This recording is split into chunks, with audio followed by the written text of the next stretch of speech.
why don't you show the world who you really are? Many of us secretly feel like we have so much less to offer than what people expect. And that even when people compliment us, we figure that the reason that they're complimenting us is because they don't really see us for who we are. If you take the lead, you will become a target. But just because they're shooting at you doesn't mean they shot you. In fact, some of you should rejoice in the fact that somebody has emptied out their quiver of arrows shooting at you, and you are still here.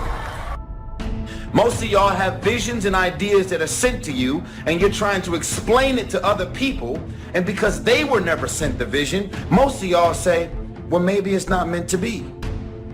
That was something that God sent you.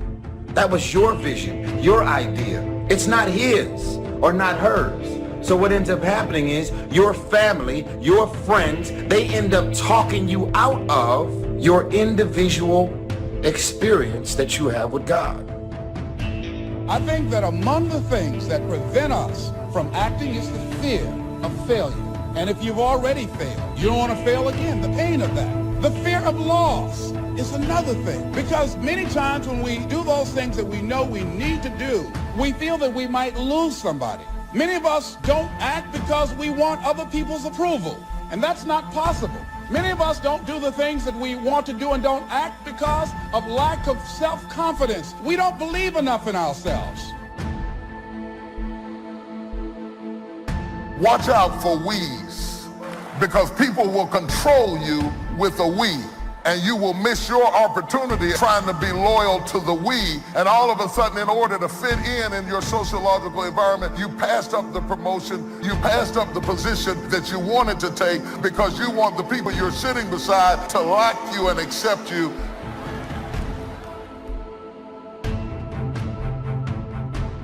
The little decisions that you make, they matter. They add up, and you have to connect those dots. Otherwise, you don't know where you're going to end up, and it might be bad. I just beat me. This ain't about nobody else. I just beat me. If I can keep beating myself, pause, if I can keep doing that, then that means that I'm in a battle with the only person that I really want and beat, and that's me. I don't care about anybody else. I have no worry or gripe about the next man or woman's journey. That's not what I'm up against. If I can continue to outdo me from the day before, then I'm ahead. What we wish we had done is the voice of regret, speaking in a sorrowful tone at a time when there is no going back. This is regret. Why do we live our life to be validated so much by strangers? Why do we let these people dictate how we feel about ourselves? Our self-esteem, our worth depends on if they like it or not. Who cares? Those people ain't gonna be there when times get hard. Those people don't even like you. Half of them don't. Those people don't really care about you. When you're about to make those extreme jumps and leaps, it's always going to be your friends and your family. They will be the first ones to try and talk you out of what God has put on your heart to do. If you got anything left, you ought to stop right where you are and give God some praise. I made some mistakes, but I got something left. I almost died, but I got something left. Been through a divorce, but I got something left. Had to send my children back home, but I got something left. Moved back here with my mama, but I got something left.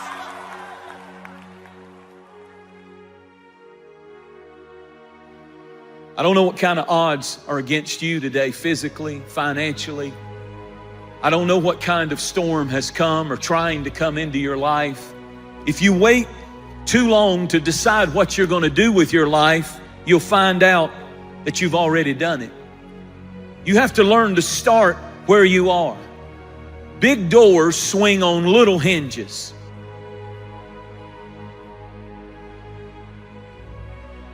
When you start renaming it and you start reframing it and you choose to remain in it, what happens is you produce this word. It's called resiliency. The righteous man, he falls 7 times, but he gets back up.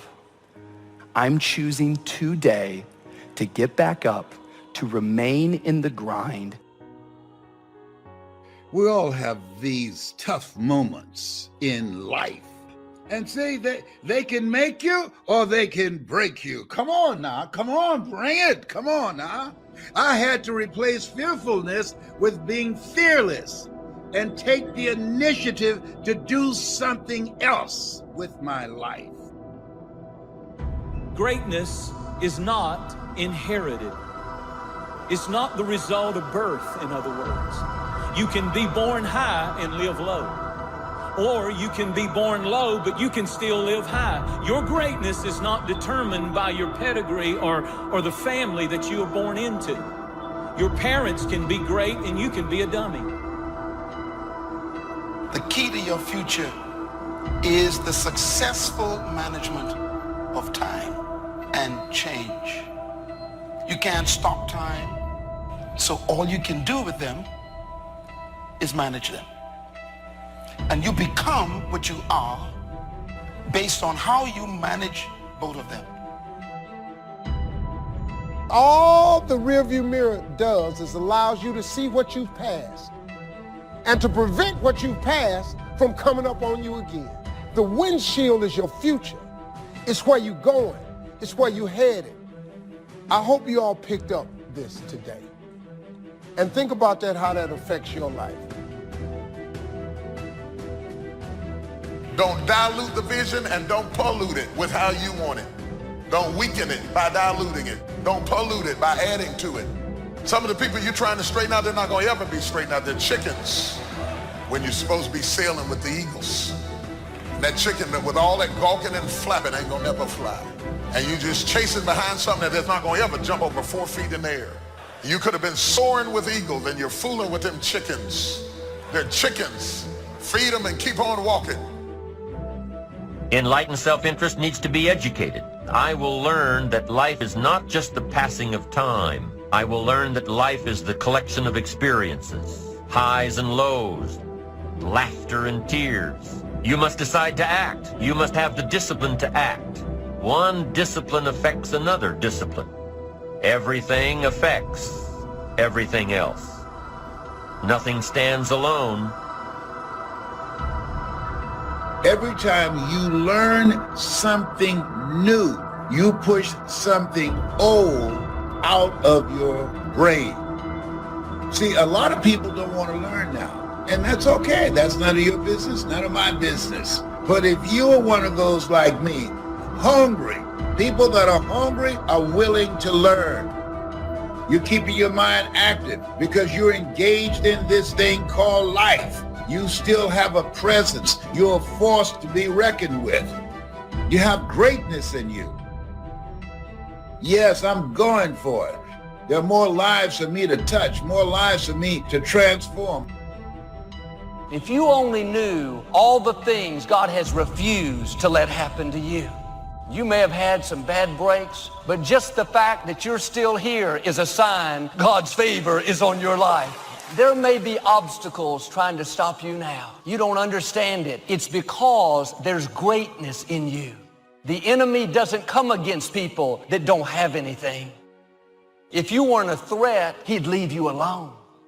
Yes, I have big obstacles, but I know it's because I have a big destiny. Had some bad breaks, but they could not finish me off. I'm still standing.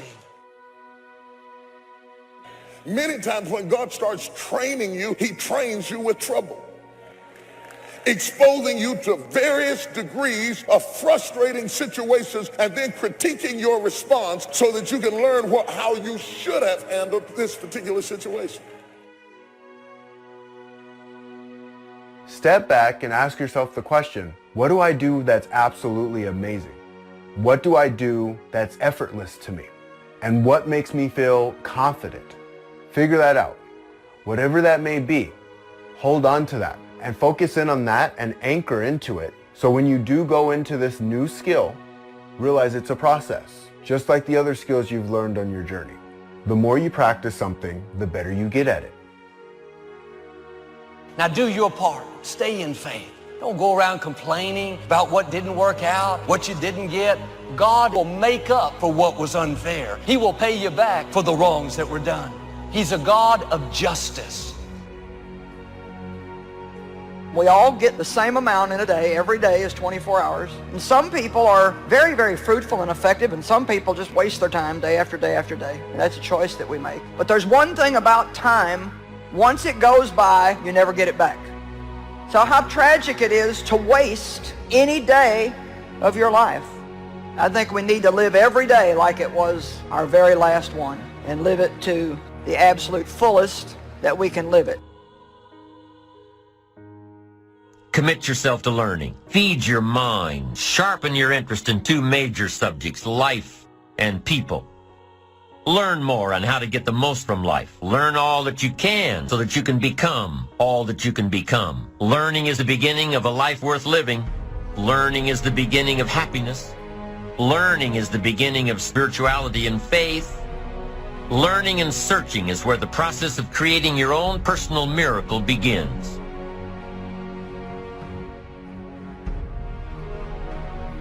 Greatness does not have to have the approval of everyone. And if you are the kind of person that will have to have the approval of everyone and understanding of everyone, you'll never achieve greatness. Greatness is uncommon. Greatness is not something that you see a lot. It distinguishes you from the crowd. It makes you stick out when you become great. Disappointments will come.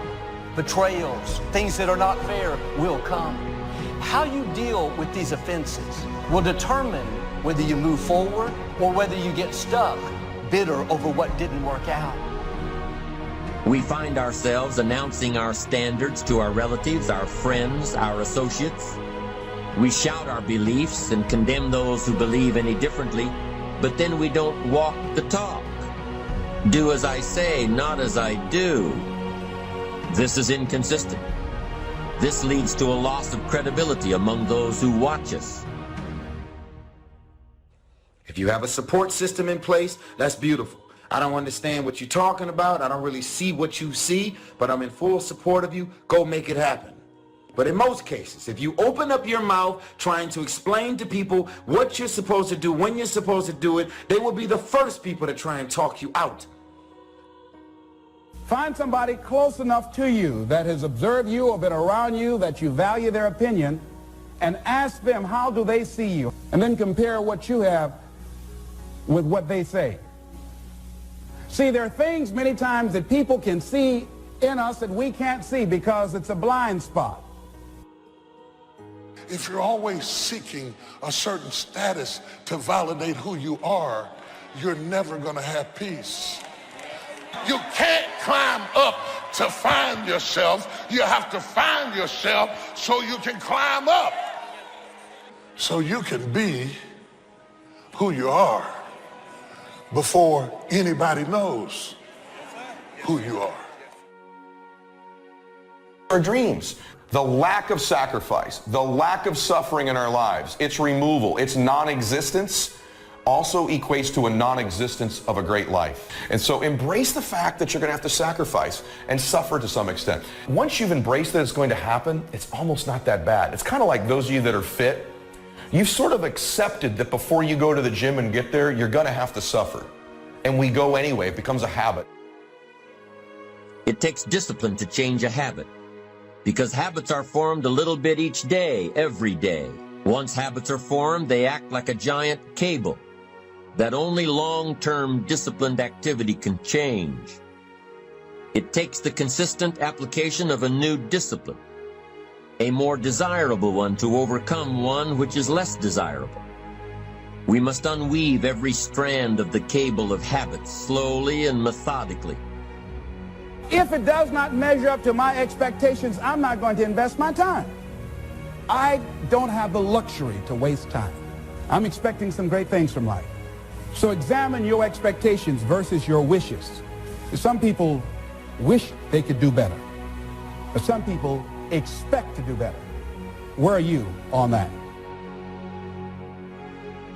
I've learned life is full of wounded people. People that haven't dealt with the negative things in their past. At times they'll be disrespectful. You can't stop the offense from coming, but you can keep it from getting down in you. How much more could you accomplish if you would start letting things go? How much better relationships would you have if you would get emotionally healthy? If you would let go of what people said? Time is an amazing power.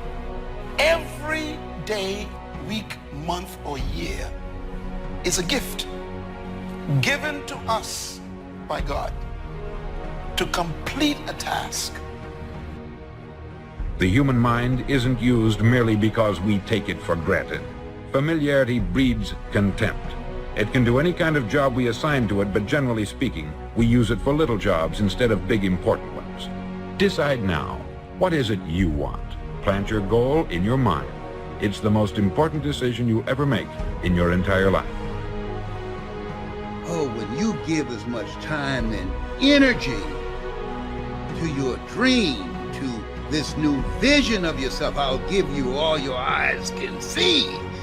When you give as much time and energy to what you see, that creates the opening for miracles to show up. Do you want to be an outstanding salesman, a better worker at your particular job? Do you want to go places in your company, in your community? All you've got to do is plant that seed in your mind. Care for it. Work steadily toward your goal, and it will become a reality. Dream chasing isn't for the serious. It's for the sincere. And the difference between being serious and being sincere is that serious people have a can-do attitude. Sincere people have a must-do attitude. That's how dreams become reality. They become a must. My children must survive. My life must change. Now, if knowledge is power, if knowledge is the forerunner to success, then why do we fall short of our objectives? Do we find ourselves aimlessly wandering, settling for a life of existence rather than a life of substance? There may be many answers to this question. The fundamental answer is the absence of discipline. Motivate doesn't mean to yell and scream and encourage. To motivate actually means to provide a motive, a reason why.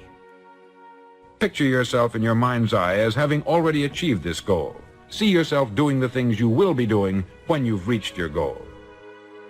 You know, what would you want from your friendships? What would you want from your intimate relationship? How would you like to structure your family?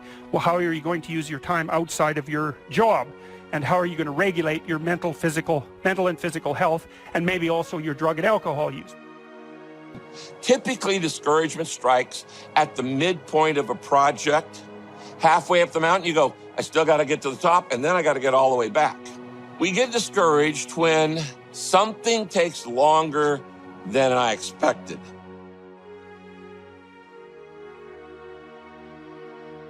Once you start becoming aware of the power of thought, just look around you at everything that you see. It all began with a thought. We become what we think about. And that is probably one of the most important principles in learning to manifest. What we have to look at is basically the obstacles that we have conditioned ourselves. And you notice I say that we have conditioned ourselves, because I have never believed that we need to be putting the responsibility on someone else. If you're conditioned, it's because you have allowed yourself to become that. You know, if you start with the presumption that there's a baseline of suffering in life and that can be exaggerated as a consequence of human failing, as a consequence of malevolence and betrayal and self-betrayal and deceit and all those things that we do to each other and ourselves that we know that aren't good, that amplifies the suffering. But you need something to put up against that. And what you put up against that is meaning. Meaning is actually the instinct that helps you guide yourself through that catastrophe. And most of that meaning is to be found in the adoption of responsibility. Anticipation is the ultimate advantage. Winners, leaders anticipate, losers react. The reason you get beat is you don't know where things are happening, so you're reacting. Reaction is always stressful. And yet so much of our life is predictable if we just were to study it, not be caught up in our day-to-day. It's predictable the challenges you're going to have in your relationships or with your kids or with your body. These are predictable. And if you were to anticipate these things and put a strategy in place, you could take it all out and have the quality of life that you deserve. Those that anticipate, those that lead, and then there's those that follow. The followers are the reactionaries.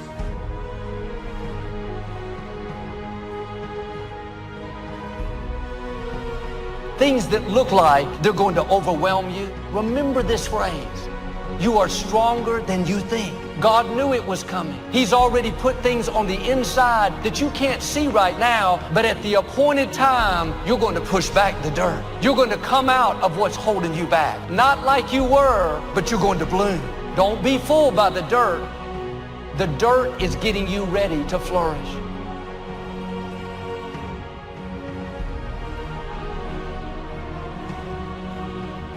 The system we live in and contribute to is designed to make the easiest things in life the most unprofitable. Our world is and always will be a constant battle between the life of ease and its momentary rewards and a life of discipline. Each has its own price, the price of discipline or the price of regret. We will pay one or the other. Somebody said there's some good in the worst of us and some bad in the best of us. I want you to become involved in an active process to get some clutter out of your life. Start working on it. I'm going home tonight to clean my closets.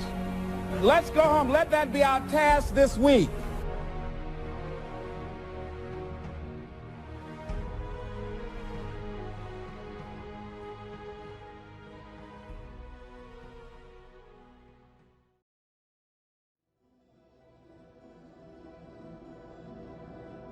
I want to give you the heads up. Never question God. When you're about to transition from one career move, one relationship, or one situation to the next, it's because you've gotten every confirmation in the world that it's your season to transition from where you are to where you're looking to be. Don't underestimate yourself. You do what you can do, and God will do what you can't do. Take the initiative. Throw your net on the other side. Be ambitious. Reach, ask for help, not because you're weak, but because you want to remain strong. And expect things to get better for you. It is with the mind that we serve the Lord. The mind is the battleground. It is the place where the greatest conflict is. There are more people in this room having trouble in their mind than there are people having trouble in their finances. Every thought that I have started with a question. What's wrong with me? Let me tell you what happens when you ask that question. That question will attract 1,000,000 answers. The moment you say, what's wrong with me? The devil has a list, everything. He'll show you everything from your genetics to your jawline to everything. I mean, he'll just take everything. But your questions direct the integrity of your thoughts. The struggle is in your mind. Slept 8 hours and you wake up still tired. Your mind has been in turmoil all night long. You've been wrestling in your sleep. Your body went to sleep, but your mind is still caught up in a warfare. Your mind is the battleground.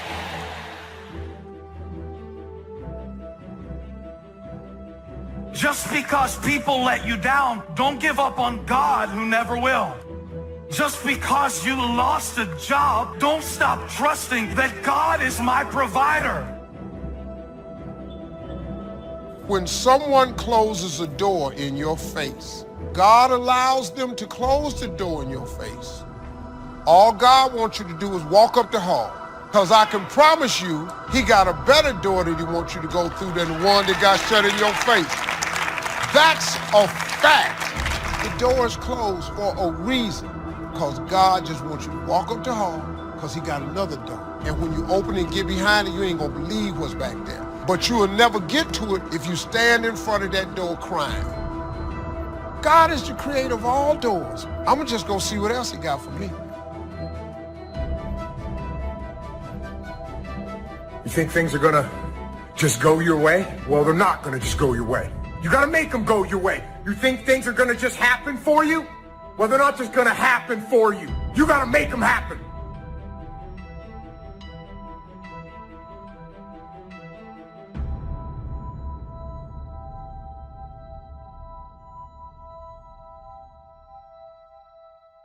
So I want to challenge you to waste no more effort wrestling with other people.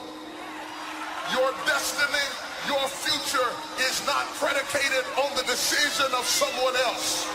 You wasted too much of your life trying to change other people's mind about you. It doesn't matter what they think about you. God is not going to bless you by their opinion. God is going to bless you by how you see yourself. Just start acting like you're blessed, talking like you're blessed, thinking like you're blessed, dressing like you're blessed. If you will put actions behind your faith, one day you will see that become a reality. You cannot go around thinking that you've reached your limits. You're going to become what you believe. You are fully equipped. It may not have happened in your past, but it can happen in your future. Now, I'm asking you to go get what belongs to you. You are blessed. You are prosperous. Start acting like it, talking like it, dreaming like it. People who have not accepted greatness for themselves, these people don't study, ladies and gentlemen. They don't have time for personal growth and development. They don't have time to work on their minds. People can affect us. Our peers can affect us. Our environment can affect us. Just working consciously to overcome the poverty consciousness, the feeling constantly of saying you deserve this. There's no need for you to be afraid. It's not too good to be true. It's true because you've earned it. Why do we care so much about people who don't care about us? That won't be there in the hard times, that won't be there when you hit rock bottom, that won't be there in your struggle, that never call you and ask you how you doing, that never calls you and asks you or checks on you to see if you need something. Why do we care about what they think? We all go through disappointments and things that are not fair. It's easy to hold on to the hurts, think about what they said. We get up in the morning, it's the first thing that comes to mind. We don't realize how much that's affecting us, draining our energy, limiting our creativity. If you're going to fulfill your destiny, you have to get good at letting things go. See, your unwillingness to forgive another person is like you sipping the poison, waiting on them to die. Forgiveness is for you. You can't drive your car looking in the rearview mirror. You can't. There's a reason why the rearview mirror is this big and the windshield is this big. If you keep looking in the rearview mirror, you're going to keep crashing your car. Have you ever noticed that when your faith is the strongest, you come up under the greatest attack? Because every time the devil senses that you're about to walk into who you be, and he's trying to stop you from doing it, slap somebody and say, just do it. Be great before it's too late. Being in a great house does not make you great. It's one thing to have great parents, but that doesn't make you great. And they said it's possible to be in a great house, but you not be great. So being in a great house does not ensure that you'll become great. How can you keep your mind on what you're trying to do? How can you make the choice of discipline over procrastination? How can you keep an attitude of doing it all and doing it now? How can you stay focused on your ambitions? You can keep your focus on your work, or you'll find yourself distracted. Distracted by negative thoughts, distracted by negative people, and pretty soon, depending on the type of people you've associated with, distracted by your doubts within yourself. Even when you face rejection, even when you face failure, you make a decision. I will remain in the grind. I'm not backing down. I'm called to make a difference.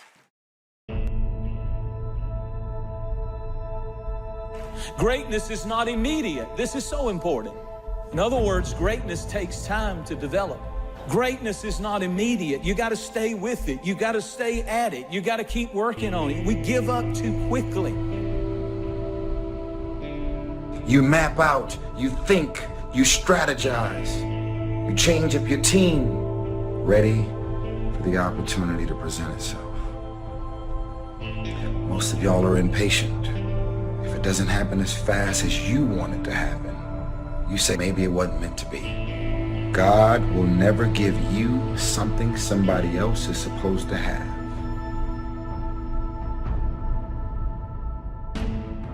I want you to write this down. There are two powers in life that every one of us have to deal with every day.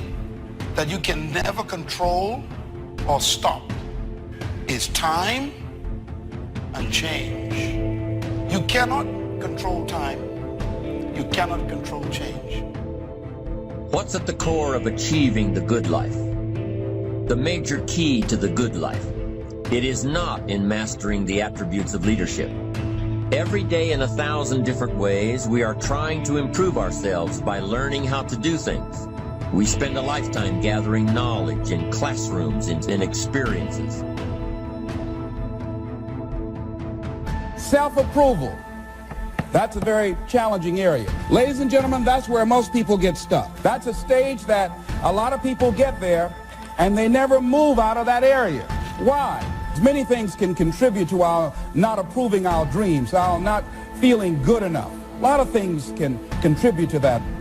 Many of us never live up to our potential or don't approve ourselves because we never had anybody to believe in us.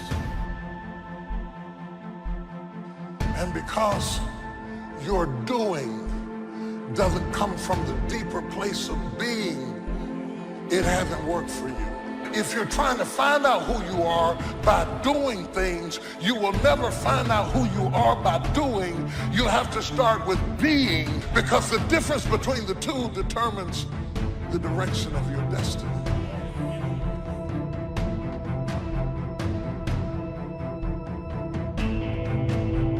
I need to embrace the suffering. You know, there's something powerful that once you just sort of embrace the fact that in order to achieve something big, you've got to get rid of these distractions, you're probably going to have some suffering to get there or some sacrifice to get there. And so once you've embraced and decided that this suffering, this sacrifice you're making is an indicator of progress. Suffering and sacrifice and hard work is an indication of progress towards our dreams.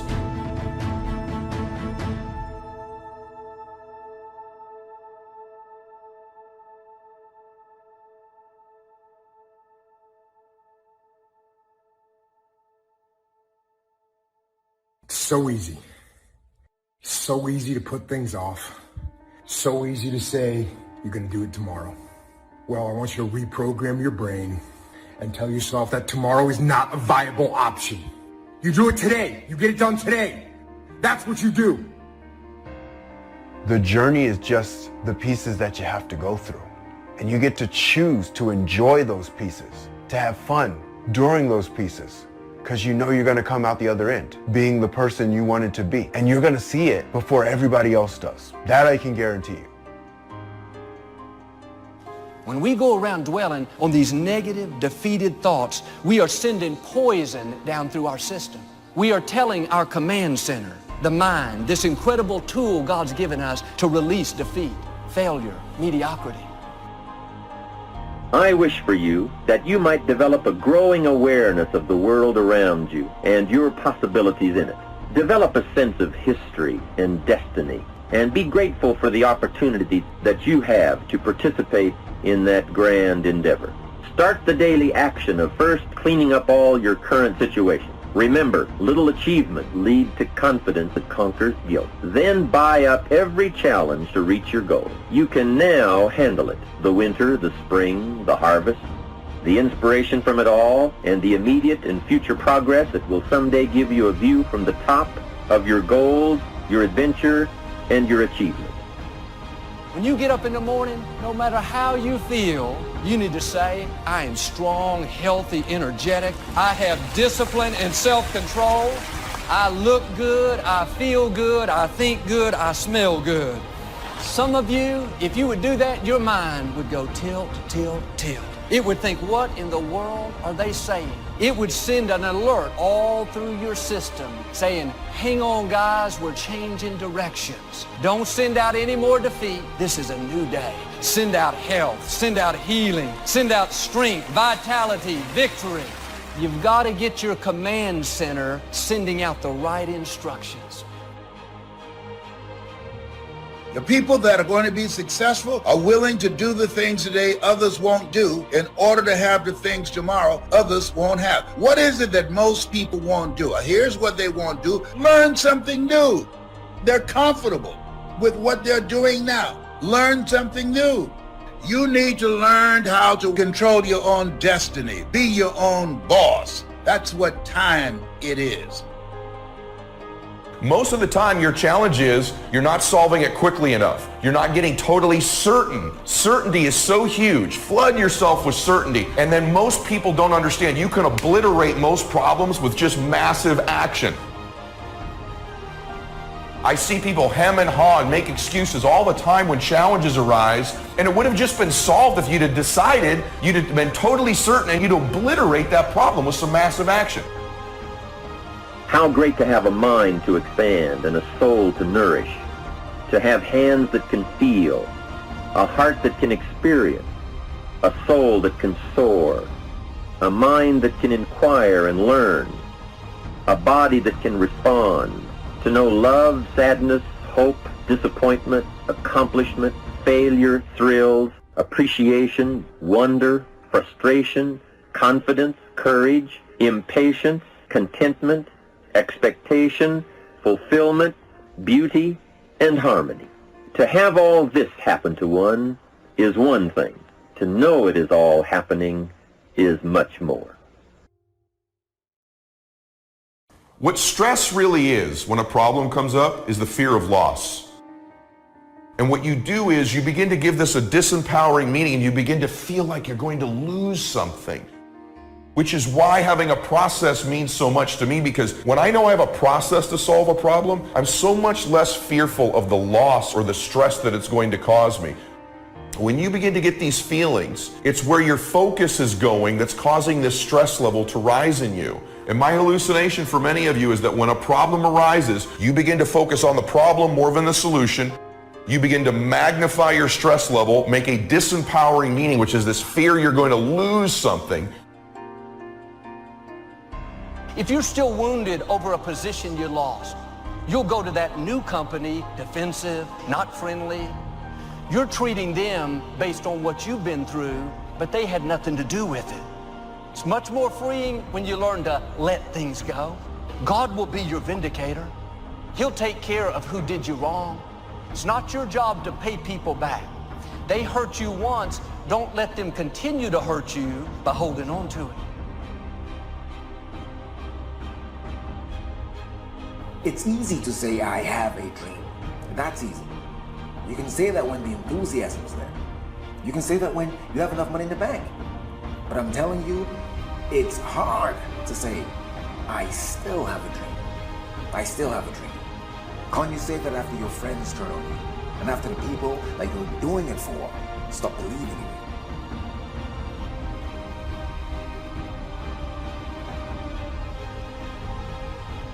Discouragement is deadly. It can get you off track. When you have a setback and you get discouraged, you can get set on the shelf. We all get discouraged. It's powerful. It is universal. It involves everybody, and it is recurring. It doesn't just happen one time in your life. Many of us never ever discover our greatness because we become sidetracked by secondary activities. We start doing so many things, we just give our time away until we don't have any time for ourselves or any time to do the things that we want to do. I'm saying to you that one day you look around and there goes a year, there goes 2 years, there goes 3 years. So if there's something you want to do it now. A man's life consists in how he managed time and change. We become what we are as a result of how we use time and how we manage the changes in our lives. Our mind comes as standard equipment at birth, and things that are given to us for nothing we place little value on. Things that we pay money for, we value. The paradox is that exactly the reverse is true. Everything that's really worthwhile in life came to us free. Our mind, our body, our hopes, our dreams, our ambitions, our intelligence, all these priceless possessions are free. But the things that cost us money are actually very cheap and can be replaced at any time.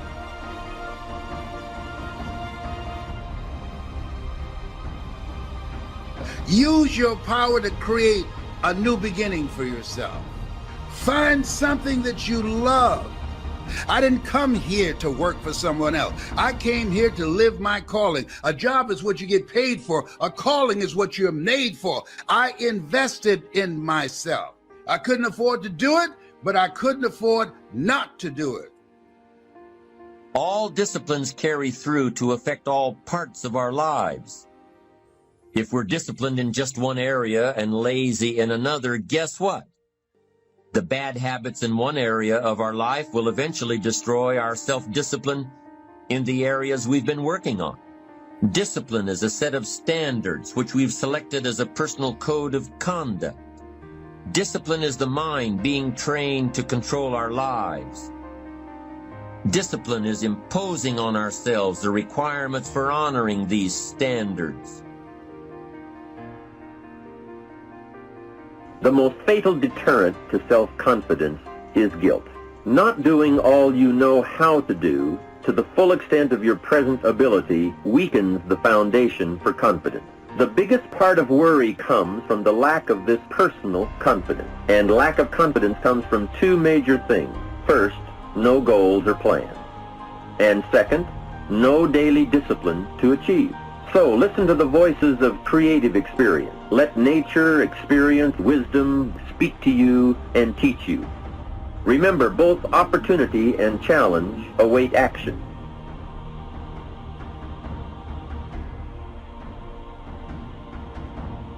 You can work on micro habits with regards to your conscientiousness, and I think the best micro habits, set up some aims for yourself, goals that you actually value. It helps you do a situational analysis of your life more than a psychological analysis, I would say. And so the questions are something like, well, you're going to have to put some effort into your life.